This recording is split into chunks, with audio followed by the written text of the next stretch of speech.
नमस्कार दोस्तों, मैं एडवोकेट शांतनु आयाची स्वागत करता हूं आपका इन वीडियोस की श्रृंखला में और अपने चैनल आपके चैनल ऑनलाइन लीगल हेल्प में। दोस्तों, जब भी हम किसी भी ऑफेंस की एफआईआर या कंप्लेंट लॉन्च करते हैं तो हमारे दिमाग में अक्सर ये प्रश्न उठता है कि एफआईआर हमने लिखवा तो दिया है, अब पुलिस उस पर इन्वेस्टिगेशन करेगी तो वो कैसे करेगी, इन्वेस्टिगेशन ठीक करेगी कि नहीं करेगी, कैसे करेगी। मान लीजिए उसमें कुछ जालसाजी, धोखेबाजी या फरेबी इस्तेमाल नहीं करेगी, किसी के पक्ष में तो नहीं कर देगी या हमारे विपक्ष में तो नहीं कर देगी। बहुत सारे इस तरह के प्रश्न हमारे दिमाग में खड़े होते हैं। तो दोस्तों, इस वीडियो के माध्यम से आज मैं आपको बताना चाहूंगा कि जब किसी इन्वेस्टिगेशन पुलिस करती है किसी भी ऑफेंस का, तो वो क्या स्टेप्स को ध्यान में रखते हुए इन्वेस्टिगेशन करती है। तो दोस्तों, इसमें सबसे पहला पॉइंट आता है कि जब हम किसी भी ऑफेंस की, ऐसे ऑफेंस जो कि हो चुका है, घटित हो चुका है, घटित होने वाला है या मान लीजिए कहीं घट रहा है, तो इसका हम एक एफआईआर लॉन्च करते हैं। अब हर पुलिस वाले का ये फर्ज होता है कि जब उसको किसी भी ऑफेंस की जानकारी दी जाए तो वो उसको पहली प्राथमिकता देते हुए उसको दर्ज करे। अगर मान लीजिए कोई पुलिस वाला उसको दर्ज करने से मना करता है तो आपके पास एक लीगल रेमेडी अवेलेबल है, आप उसकी शिकायत कर सकते हैं और वही ऑफेंस की खबर आप कंप्लेंट में एक मजिस्ट्रेट के पास भी कर सकते हैं। अब आपने उसकी कंप्लेंट कर दी, तब उसके बाद शुरू होता है इन्वेस्टिगेशन। इन्वेस्टिगेशन आमतौर पे सरल भाषा में दोस्तों मैं आपको ये बता दूं कि जब हम किसी भी ऑफेंस की रिपोर्ट लिखाते हैं, उस ऑफेंस की लिए वो सबूतों को इकट्ठा करती है पुलिस। उन सबूतों को इकट्ठा करना इज कॉल्ड इन्वेस्टिगेशन। जी हाँ। तो सबसे पहले दोस्तों, जब हम किसी भी ऑफेंस की रिपोर्ट लिखाते हैं तो पुलिस का सबसे पहला काम ये रहता है उस स्पॉट पर जाना। उस स्पॉट पे जाकर उस चीज की जानकारी को परखना कि कोई भी ऑफेंस हुआ है तो उसका मोटिव क्या था, जो ऑफेंस हुआ है वो क्या हुआ है, कैसे हुआ है, क्यों हुआ है, कब हुआ है। इसको नजर में रखते हुए उसको रिकवर करना वहां से एक वेपन्स को। अगर मान लीजिए कोई मर्डर हुआ है, आसपास चाकू या बंदूक वहीं पे रह गई है, तो उसको प्रॉपर सीज करना, फॉरेंसिक लैब में भिजवाना, उसकी सैंपलिंग करवाना। जब उसने उस स्पॉट का इंस्पेक्शन कर लिया, अगर मान लीजिए उसको कोई वेपन वहां पे मिला है तो वो वेपन को उसने सीज कर लिया। अब उसको लगता है कि अगर मान लीजिए कोई सस्पेक्टेड पर्सन है उसकी नजर में, कि जिसके ऊपर उसके ऊपर जिसको शक जाता है कि अगर मान लीजिए किसी व्यक्ति ने यह अपराध को किया है, तो उसका पुलिस वाले का ये फर्ज होता है कि उस पर्सन को वो पकड़े। अगर मान लीजिए उसने ऐसा कोई कॉग्निजेबल ऑफेंस कमिट किया है, तो उसके पास, पुलिस के पास पावर होता है कि विदाउट वारंट उसको अरेस्ट कर सकती है। लेकिन मान लीजिए अगर उसने नॉन कॉग्निजेबल ऑफेंस किया है तो उसको मैजिस्ट्रेट से वारंट इशू कराना पड़ेगा।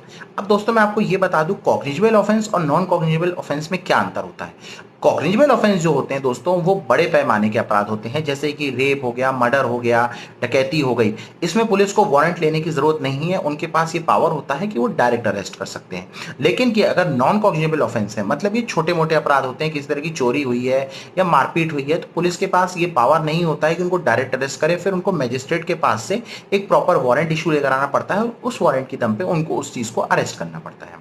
अब मान लीजिए उन्होंने किसी सस्पेक्टेड पर्सन को अरेस्ट कर लिया।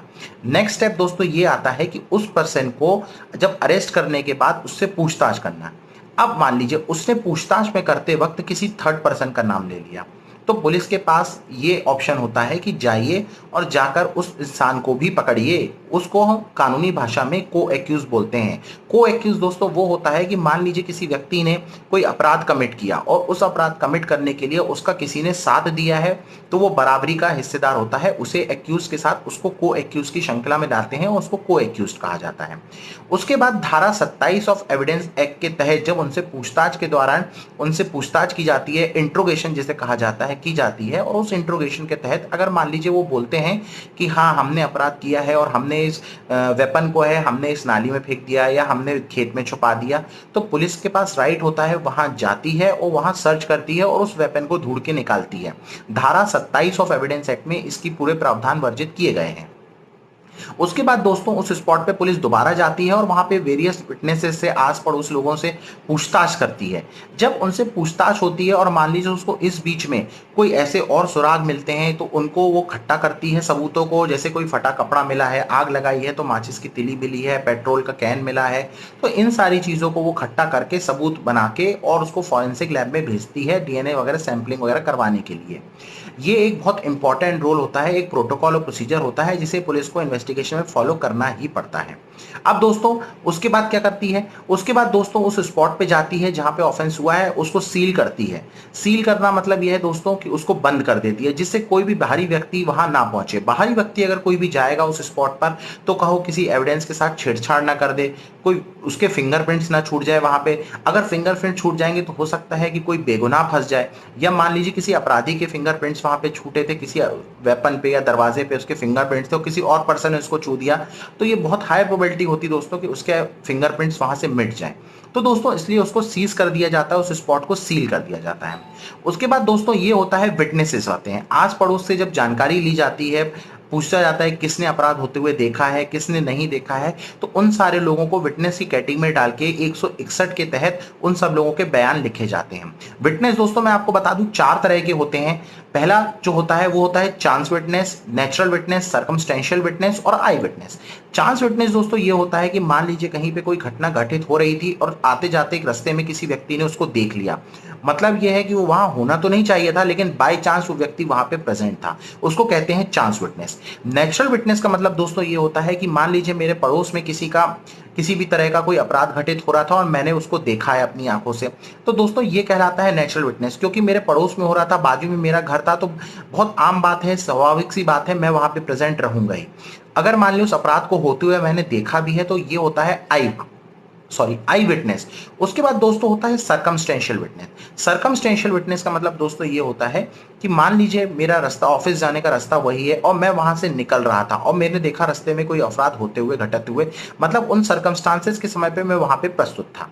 जब ये सारी गवाही पूरी कंप्लीट हो जाती है तो पुलिस इसको प्रॉपर अरेंज करके गठित करते हुए मजिस्ट्रेट के समक्ष प्रस्तुत करती है। इन्वेस्टिगेशन का कोई टाइम फिक्स नहीं है, पुलिस पूरा समय ले सकती है इन्वेस्टिगेशन को कंप्लीट करने के लिए, लेकिन एक बार ये इन्वेस्टिगेशन कंप्लीट हो जाता है तो पुलिस का ये पूरी लायबिलिटी है कि उसको जल्द से जल्द पूरी लायबिलिटी के साथ कंप्लीट करे और उसको मजिस्ट्रेट के समक्ष प्रस्तुत करे। एक बार मजिस्ट्रेट के समक्ष ये चीज प्रस्तुत हो जाती है, जिसे हम चालान कहते हैं, तो वहां से आपकी ट्रायल की प्रक्रिया शुरू हो जाती है। आगे की वीडियो में हम आपसे फिर डिस्कस करेंगे कि ट्रायल की प्रक्रिया कैसे शुरू होती है और उसमें क्या क्या स्टेप्स होते हैं। अभी आपको दोस्तों अगर ये वीडियो मेरा पसंद आया हो तो कमेंट बॉक्स में जाके कमेंट भी कीजिएगा, लाइक और शेयर भी जरूर कीजिएगा। हर बार की तरह आपने जो अपना कीमती समय हमको दिया उसके लिए मैं आपका तहे दिल से बहुत बहुत धन्यवाद करता हूं।